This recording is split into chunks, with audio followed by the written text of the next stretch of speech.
Hey everybody, Mark Agnesi here in the back room at Norman's Rare Guitars. And once again, it is time for Guitar of the Day. Let's see, it's Wednesday. We normally do the ES guitars on Wednesday. Got something cool. Now I give the hipsters a lot of shit on the Fender offset guitars. Now it's time for some Gibson hipster stuff. Not like necessarily hipster. Let's talk hipster colors. Why don't you guys just come back and see what we have today and we'll go into the whole thing. Come on back. It's from 1968. It's the original Gibson ES-345 TDW for walnut brown. Check that guy out. Yeah, the walnut guitars, man. This is kind of, for Gibson, this is the hipster soup du jour currently. Everybody seems to be loving the walnut colored guitars, which for a long time was like the kiss of death. Nobody wanted walnut guitars. If you found one on your front porch, you'd be pissed. That's how bad people didn't want these things. And now they're super hot. Everybody wants walnut. A lot of the old guys played walnut ones. You know, Chuck Berry had a walnut 345, had a walnut 355 as well. As did B.B. King. Did all the Zaire stuff on a walnut 355. I guess walnut 345, Steve Howe. Probably most famous for the walnut 345. But you see these everywhere. We've talked 345s before. This sits one step above the 335. People say, what's the difference? Very subtle, just a few small things. For starters, you're gonna have gold parts instead of nickel or chrome. The biggest thing will be the addition of this Variatone switch. We've gone through this before, but we'll talk about it again. Position 1 on the Variatone switch is just the guitar. As you start clicking through all these different settings, you start to enact a different series of filters that kind of notch out different frequencies in the sound. It gets kind of progressively thinner sounding as you get towards position number 5.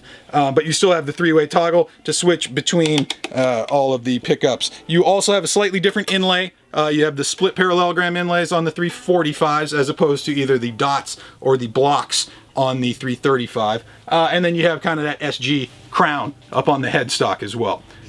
What's the difference between this and a 355? 355 is more like your Les Paul Custom. Still the gold parts, but you get the ebony fingerboard, you get the diamond on the headstock. Most of the 355s are stereo with the Variatone as well. Let's talk about that too. This is a stereo guitar. You need a stereo cable. Normally it splits to a Y, goes to 2 amps, because this is a stereo output. Good way to get a deal. If you're seeing a 345 in a store that doesn't know what's going on, you plug it all the way in and go, hey man, one of these pickups isn't working. Maybe they'll sell it to you for cheap.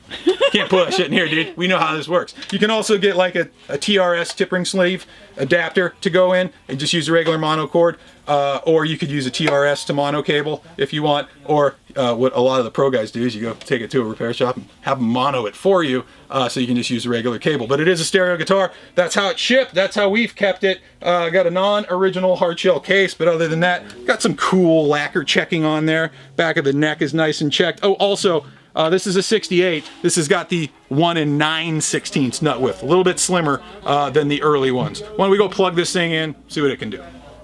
All right, we're out front here. We have the 1968 Gibson ES-345 TDW, original walnut finish. Today, we're running it as it is intended to be run with the stereo Y cable.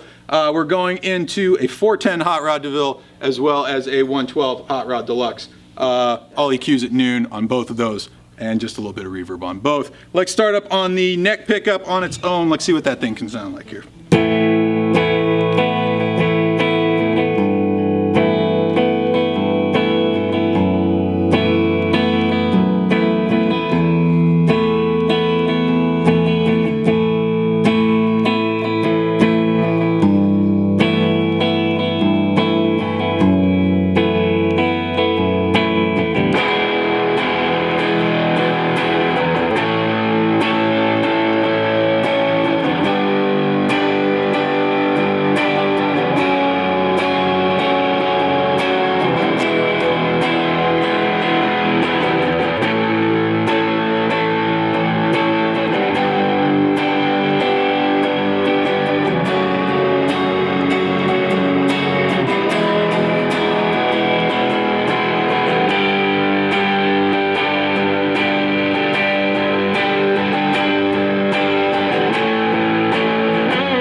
into the middle position now. We got a combination of both pickups. We also have both amps on right now. So neck pickup is coming out of the 112.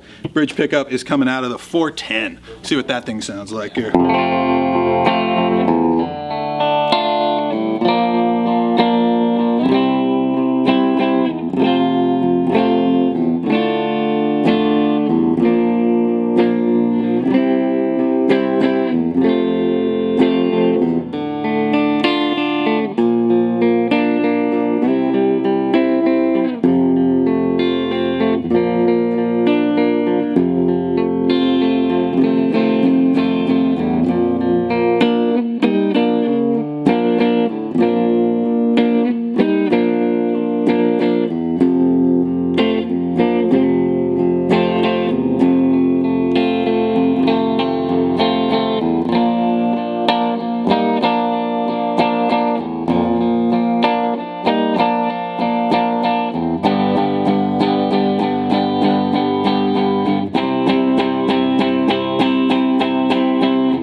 Gotta play something from the Enchantment Under the Sea dance. Let's switch down to the bridge pickup. We're just in the 410 DeVille right now. I'm gonna throw a little bit of overdrive on it. Let's see what that thing can do.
From 1968, original Gibson ES-345 TDW for the factory, walnut finish. I believe 68 was the first year for that. You'll see it all the way through the 70s with the stereo, Veritone, a pair of Gibson's patent humbucking pickups. Hey, check me out on Instagram at Mark Agnesi. Check out the store at Norman's Rare Guitars, and check this and the rest of these guitars out online at normansrareguitars.com. We'll see you guys tomorrow for another episode of Guitar of the Day.